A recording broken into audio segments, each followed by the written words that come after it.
The Galactic Council chamber fell silent when Ambassador Rexthul of the Karathi Empire finished his report. His four eyes blinked rapidly as he displayed the holographic images floating above the central table. 12 council members from different species stared at the destruction. An entire Karathi battle fleet, reduced to floating debris in the darkness of space. "This is impossible," whispered Councillor Mira said, her serpentine body coiling tighter around her chair. The Karathi fleet numbered 300 warships. Each vessel carried weapons capable of destroying moons. Who could have done this? Ambassador Rexthul's mandibles clicked nervously. His voice trembled as he spoke the words that would change everything. A single Terran craft. One ship, that is all it took. The chamber erupted into chaos. Representatives shouted over each other. Some laughed in disbelief. Others demanded proof.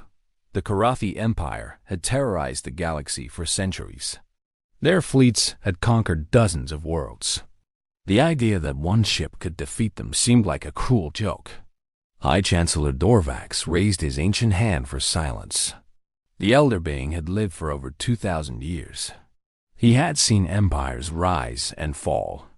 He had witnessed the birth of new species and the extinction of old ones. But even he could not hide his shock. "Tell us everything," he commanded. From the beginning, Ambassador Rexthul activated the recording device. The hologram shifted to show the Karathi fleet approaching a small blue planet on the edge of the galaxy, Earth. The humans called it home. The Karathi had called it their next conquest. The recording showed 300 warships dropping out of hyperspace, their weapons charged with enough firepower to reduce continents to ash.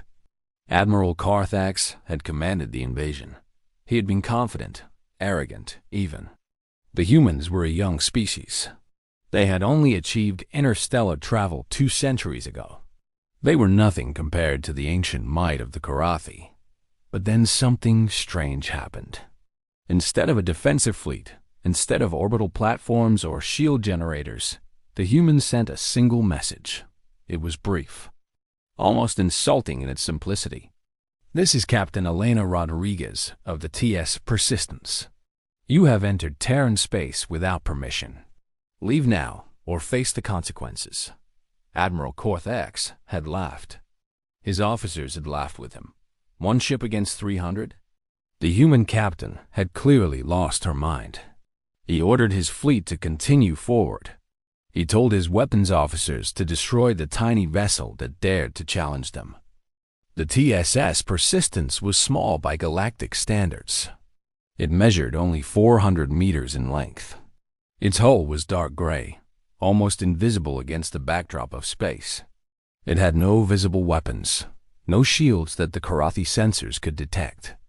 It looked like a cargo transport, not a warship. Admiral Carthax made his first mistake when he underestimated it. The Persistence did not run. It did not hide. Instead, it accelerated directly toward the Karathi fleet. Captain Rodriguez's voice came through the communication channel one more time. "This is your final warning. Turn back now." Admiral Carthax responded by ordering the first volley. 100 ships fired simultaneously. Plasma beams and particle weapons streaked through space toward the tiny Terran vessel. The firepower was enough to crack a planet in half. The Persistence simply vanished. Not destroyed, vanished. One moment it was there. The next moment it was gone. The weapon's fire passed through empty space. Before the Karathi could understand what had happened, the Persistence reappeared directly in the center of their formation. What followed was unlike anything the galaxy had ever witnessed. The Persistence moved like nothing the Karathi had seen. It accelerated and decelerated in ways that defied the laws of physics. It appeared and disappeared at will, jumping from one location to another faster than sensors could track. Every time a Karathi ship tried to target it, the Persistence was already somewhere else, and it was not running. It was hunting. Strange weapons emerged from the Terran vessel. Weapons that did not fire plasma or particles or lasers. Instead, They fired something that looked like concentrated darkness. Wherever these dark beams touched a Karathi ship, the ship simply ceased to exist. Not exploded. Not damaged. Erased. As if it had never been there at all. Admiral Korthax screamed orders. His fleet tried to scatter. They tried to retreat. But the persistence was everywhere at once. It danced through the chaos, a shadow of death among the desperate warships. Within the first hour, 50 Karathi vessels were gone, erased from existence without even leaving debris behind.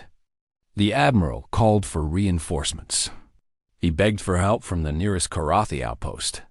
But before the message could be completed, the Persistence appeared directly in front of his command ship. For a moment, nothing happened. Then Captain Rodriguez's face appeared on his view screen. She was human, young by galactic standards. Her dark hair was tied back, and her eyes held a calmness that terrified the admiral more than any weapon could. She did not look angry. She did not look excited. She looked bored, as if destroying the most powerful fleet in the galaxy was simply another task to complete before dinner. "I gave you a choice," she said. "You made the wrong one." The darkness beam struck the command ship. Admiral Korthax had one final moment of consciousness before he and his entire vessel were erased from reality. The battle, if it could be called that, lasted 6 hours. By the end, not a single Karathi ship remained. The Persistence hung motionless in space, completely undamaged. Not a scratch on its hull. Not a single system showing any strain. It had destroyed 300 warships without breaking a sweat. Ambassador Rexthol ended the recording. The council chamber remained silent for a long time. How? Counselor Miraset finally asked. How is this possible? The humans are a young species. They should not have technology like this. High Chancellor Dorvax stroked his chin thoughtfully. I have heard rumors about the Terrans. Stories that I dismissed as exaggeration. But now I wonder if they were actually understatements. What rumors? Another counselor demanded. The High Chancellor leaned back in his chair. The humans come from a death world. A planet that should not support intelligent life. Their gravity is crushing. Their weather is violent. Their planet is filled with predators, diseases, and natural disasters. Everything on Earth is trying to kill them. And yet they survived. They thrived. They became the dominant species on a world that wanted them dead. He paused, letting his words sink in. That kind of survival creates a certain mindset, a certain determination. The humans do not accept defeat. They do not accept impossible odds. They simply find a way to win. But the technology, Ambassador Rexthol protested. We have been spacefaring for 10,000 years. The humans for only 200.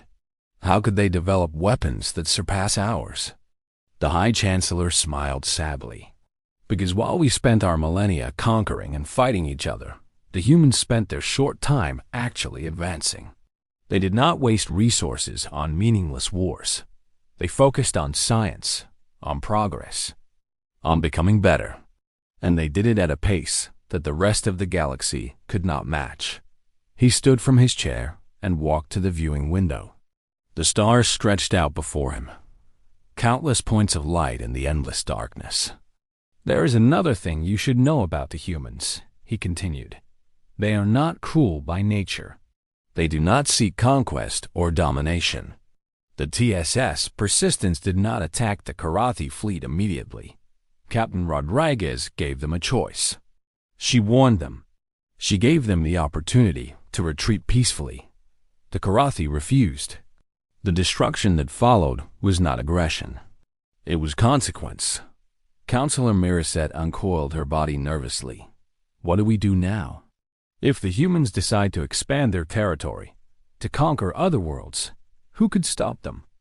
The High Chancellor turned to face the Council. I do not believe they will. The humans have shown no interest in empire building. They protect their borders fiercely, but they do not cross into other territories without reason. They trade fairly. They honor their agreements. They are strange creatures, these Terrans, capable of terrible destruction, yet choosing peace whenever possible. Then what is their goal? Another counselor asked. Survival, the High Chancellor replied. Safety. The humans have learned that the galaxy is a dangerous place. They have seen how other empires behave, how the strong prey upon the weak. They have decided that they will never be prey.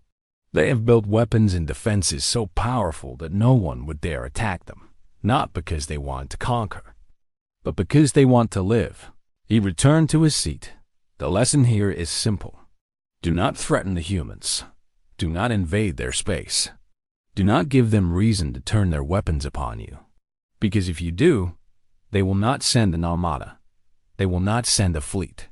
They will send one ship, one captain, and that will be enough.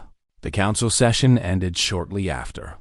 The representatives returned to their homeworlds with a new understanding of the galaxy's power structure. The Karathi Empire had fallen in a single day. Their territories were now claimed by neighbors who had long feared their aggression. No one mourned their loss. Captain Elena Rodriguez received no medal, no parade, no celebration.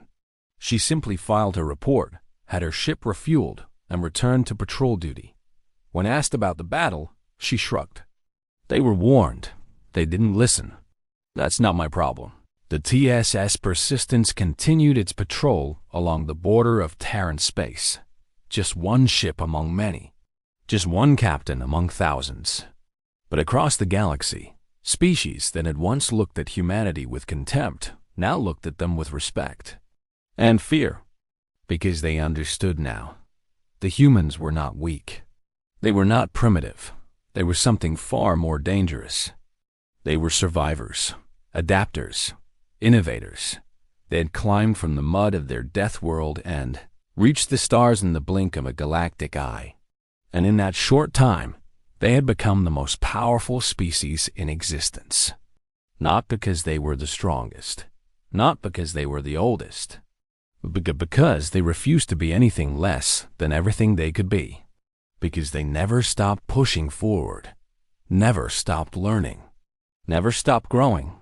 And that, more than any weapon or ship, was what truly terrified the galaxy. Because there was no way to predict what the humans would achieve next. No way to anticipate their next advancement. No way to prepare for a species that rewrote the rules of possibility with every passing generation. The Galactic Council eventually sent an ambassador to Earth. They offered trade agreements and mutual defense pacts.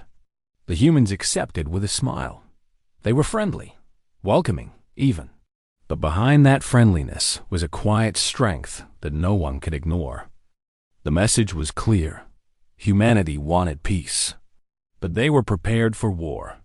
And if anyone was foolish enough to test them, well, the wreckage of the Karathi fleet served as a permanent reminder of what happened next. Why send an armada when a single Terran craft will suffice? The answer was simple. The humans did not need more. They had already proven that quality defeated quantity, that determination defeated numbers, that one ship, in the right hands, with the right technology, could change the fate of the entire galaxy. And somewhere in the darkness of space, the TSS Persistence continued its endless patrol, watching, waiting, ready.